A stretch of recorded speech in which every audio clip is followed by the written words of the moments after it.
Coba fitur dengarkan berita di News Plus aplikasi RCTI Plus.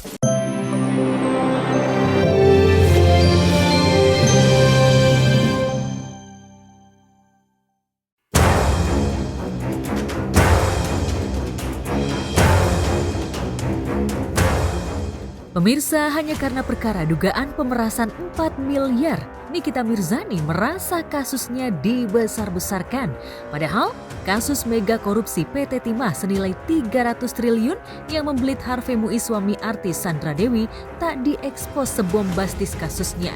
Sampai sederet pengacara beken pun terseret dalam kasus panas yang bermula dari review skincare itu. Jika pekan lalu, buntut kegaduhan di ruang sidang membuahkan laporan dugaan kasus suap ke KPK yang dilayangkan Niki atas Reza Gladys, maka buntut kegaduhan pada sidang Kamis lalu, Niki siap melaporkan bank swasta ternama yang telah membuka mutasi rekeningnya di ruang sidang yang terbuka untuk umum. Ini jangan terlalu digimanain gitu kasus ini, karena saya malu gitu ngurusin 4M kok sampai satu Indonesia gaduh itu. Saya kecewa sekali sama BCA karena kebetulan saya juga adalah nasabah prioritas, boleh ditanya sendiri. Saya kecewa banget karena rekening orang saya dobrak abrik, tapi nanti itu urusannya belakangan, kalau ini sudah selesai saya akan somasi. Yang dia punya itu cuma harus berkelakuan baik, bersikap sopan, dan mengikuti perjalanan sidang ini dengan baik, termasuk pendukungnya.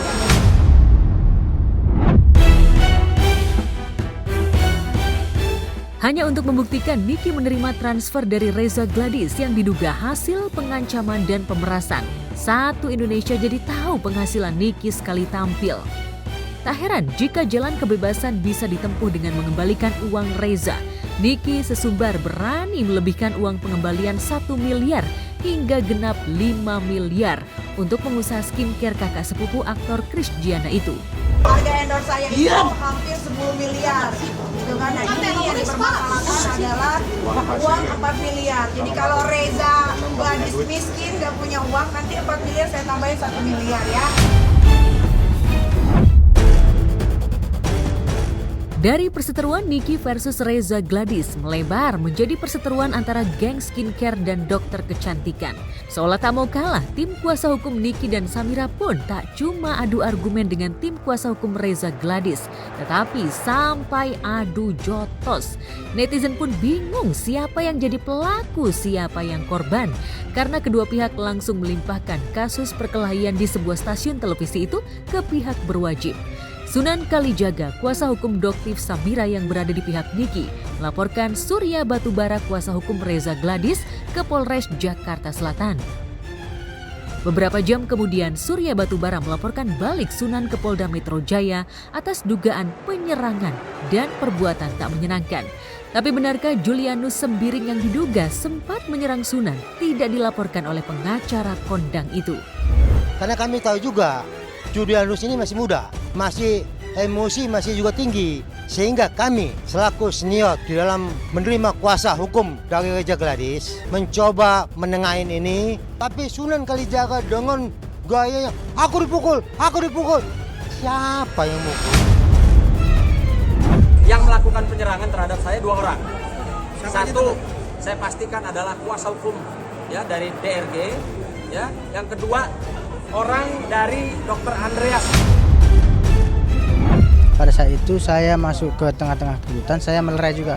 Sudah pak, seperti itu. Namun pada saat itu saya dituduh melakukan pemukulan.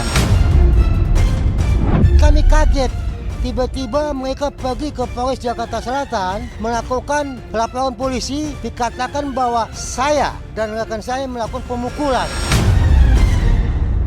Ya kaki aku sih terinjak ya. Karena kan semuanya didorong-dorong, itu rame banget pada mendorong-dorong. Karena Sunan kan itu Sunan udah dipukul, akhirnya dorong-dorongan.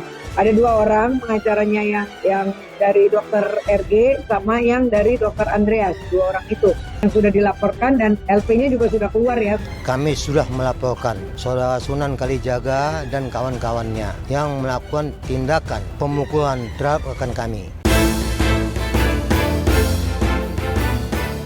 Hadir bersama artis Emma Waroka, Barbie Kumalasari, dan Ayu Aulia. Sunan Kalijaga optimis banyak saksi yang bakal menyudutkan tim kuasa hukum Reza Gladys.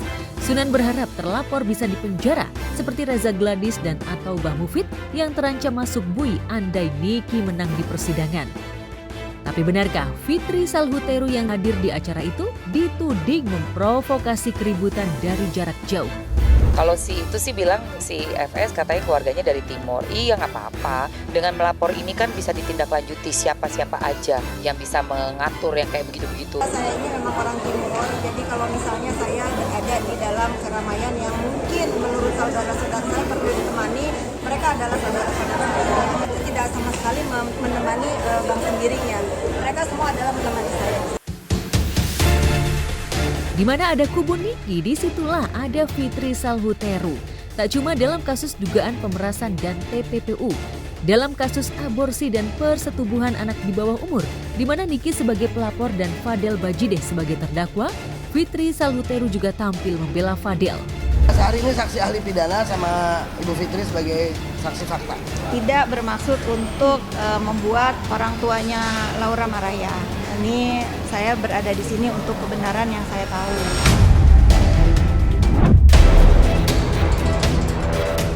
Netizen pun menolak lupa tentang pemicu pecahnya persahabatan Niki dan Fitri yang diduga karena Fitri terlalu ikut campur pada konflik Niki dan LM 2 tahun lalu. Padahal separah apapun konflik Niki dan LM, mereka tetaplah ibu dan anak kandung yang memiliki ikatan batin kuat. Faktanya setelah kembali bersama Niki, LM jadi sadar betapa kasih ibu sepanjang zaman, kasih anak sepanjang galah. Saya tidak membenarkan perbuatan Fadel. Fadel salah, ya. Saya di sini hanya dimintai keterangan sepengetahuan saya saat Loli berada di London sampai pulang ke Indonesia. Saya tekankan pada saat itu ke Loli, apapun yang terjadi pulang ke rumah. Mau diperlakukan apapun, dia tetap ibumu.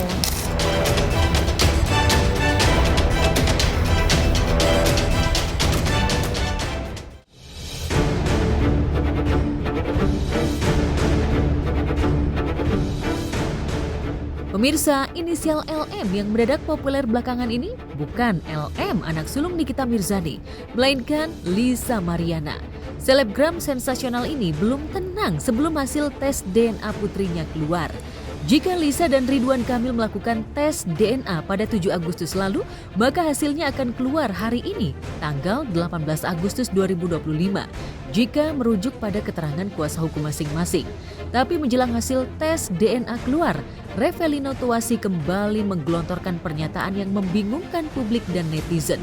Pria yang mengaku sebagai mantan kekasih Lisa sangat yakin anak Lisa adalah darah dagingnya dan bukan penerus Trah RK yang merupakan mantan orang nomor 1 di Jawa Barat. Kemudian gue yakin dengan anak gue itu di harapan gue ya, semoga itu anak Pak RK lah, anak gue pas nanti gue tes DNA. Feeling seorang ibu dia yakin gitu loh. Cuman kan kembali lagi ini harus ada uji medisnya yaitu dengan tes DNA. Paling cepatnya itu 10 hari karena ini kan udah menjadi konsumsi publik, pasti Pusdokes juga akan mengejar nih gitu. Semoga di tes DNA ini akan mengakhiri drama yang ada gitu.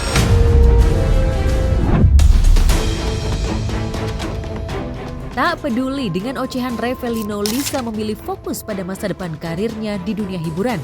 Meski belum mendapatkan peran di sinetron lantaran masih program langsing, Lisa mencuri perhatian netizen dengan sejumlah video kocaknya. Assalamualaikum. Waalaikumsalam, dari mana? Ini buat apa?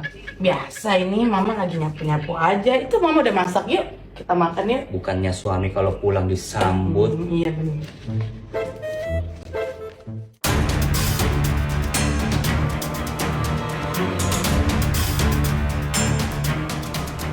Sempat bangga karena ngehits lewat berita negatif seperti Lisa Mariana, sekarang DJ Panda sadar betapa berartinya nama baik dan dukungan masyarakat.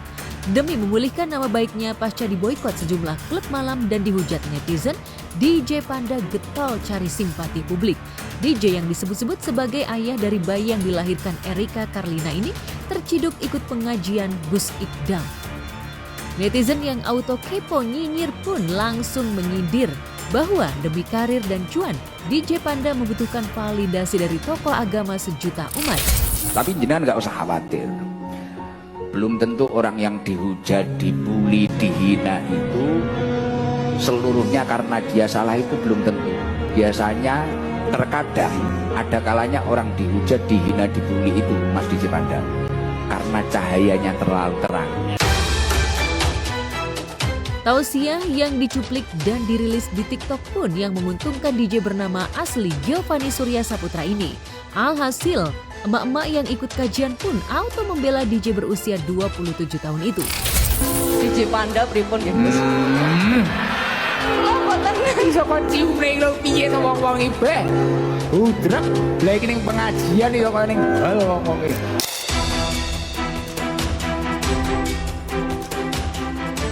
Mungkin strategi DJ Panda berhasil. Hanya dalam hitungan hari setelah ikut kajian Gus Ikdam, ia mendapatkan berkah lewat kesediaan sebuah klub malam yang kembali memberikan kesempatan padanya untuk nge-DJ. Yang menarik, DJ Panda mengajak Hendrik ayahnya untuk melihat suasana hip-hip hura tempatnya bekerja dan mencari nafkah.